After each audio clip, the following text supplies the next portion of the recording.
Hey guys, so if you've been following along, you know I've had some issues with my original design. This is my new design, so it's a different ball. It's actually a hamster ball again, but this one has clips, so I can actually take it apart and put it back together. What I've done is hot glued these two sockets onto the side. Uh, I used some vinyl samples from Home Depot, which if ever you're looking for some fairly rigid but still flexible plastic material, just grab a couple of vinyl samples. They're pretty good. And a couple of sockets here and fix those on. So the original plan was to take the guts of my robot and basically the nuts and sockets would fit together. The motors would turn, and basically this would stay fixed in one spot, and the motors would provide enough force to rotate the ball around it. So in theory, makes sense. In practice, this is proving a lot more difficult than I had intended. Uh, what I've narrowed it down to, though, I believe to be an issue with torque. So you'll see I've just hot glued a nut onto the end of these motors and put them straight into the socket.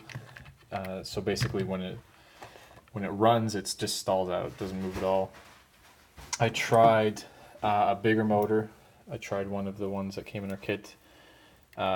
Same thing was happening with the nut directly on it and into the socket. It was just stalling out. I have a couple of larger motors here, and I tried this one. This one's a fairly large, heavy motor, and same issue. Couldn't seem to move this ball, which really it doesn't weigh that much. I mean, the sockets are really the only weight on it.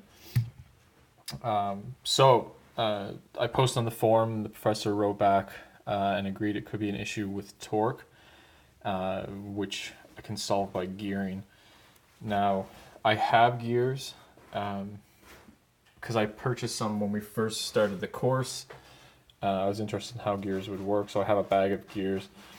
The problem mostly is building a box for them. Conceptually, it's easy to say let's just jam a bunch of gears together and go, but from construction engineering standpoint, it's not quite that easy. So back to my original gearbox, which is this one. If you recall, I had it sitting up like this with wheels on it, but it's actually meant to lay flat. You'll see the screw holes for it.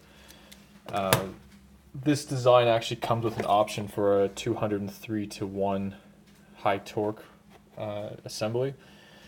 The weird thing about it is the high torque assembly, the two motors are actually independent of one another. You can see the shaft in the middle has a split in it. The 58-to-1, the two motors are not independent. So originally I had to cut the shaft so I could operate the motors independently. With this one, I don't actually need to do that.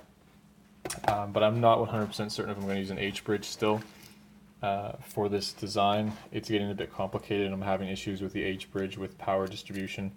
It seems pretty content to provide most of the power to one motor no matter what I do. So I don't know if I'll end up using transistor, but a transistor, like we saw with our kit, can only handle up to somewhere around 400 milliamps. Each motor's pulling 5 to 600. So then I could look at a relay, but relay is adding more and more complexity as well. So the new design really would be to get rid of this middle bridge, to put this guy on here in the middle, power the two motors, and hopefully have enough torque to move the ball around the robot. So I have some issues here. The shafts aren't long enough, so I either need to find some longer shafts or figure out some way of doing this. One thing I did find out, which is that these shafts are actually the same size as an Allen key. So because I destroyed them originally, these two are just two cut off Allen keys. But I don't have Allen keys that are as long as I would need, and I can't keep destroying so much stuff, but we'll see what we can come up with. But this would be really my last ditch effort. 203-to-1 is a pretty good gearing ratio to see if we can get the torque that we need. if it doesn't work with these motors, which are the 3 to 6 volt motors, I will try it with the motor that came with our kit. Um, and if that doesn't work, I'm pretty much out of options, and we'll have to change my design and no longer do the kind of makeshift Sphero. But fingers crossed it'll work. Put a lot of time and effort into it so far with not much to show for it, except for a lot of lessons learned. So it hasn't been a fruitless endeavor, but it would be nice to get this thing rolling and literally, no pun intended, and then jam some sensors into it. I would imagine with all the effort it's taken to get this thing engineered and working, if I can get it to roll, my control system will be pretty basic. That's what would be nice about the H bridge, is I'd be able to move forward and backwards. Haven't really solved how I'm going to turn the thing yet, but one step at a time. If I can get it to roll, I'm sure I can figure that part out. But okay, that's my update. Next update will either be the ball rolling or me talking about a new design. Thanks.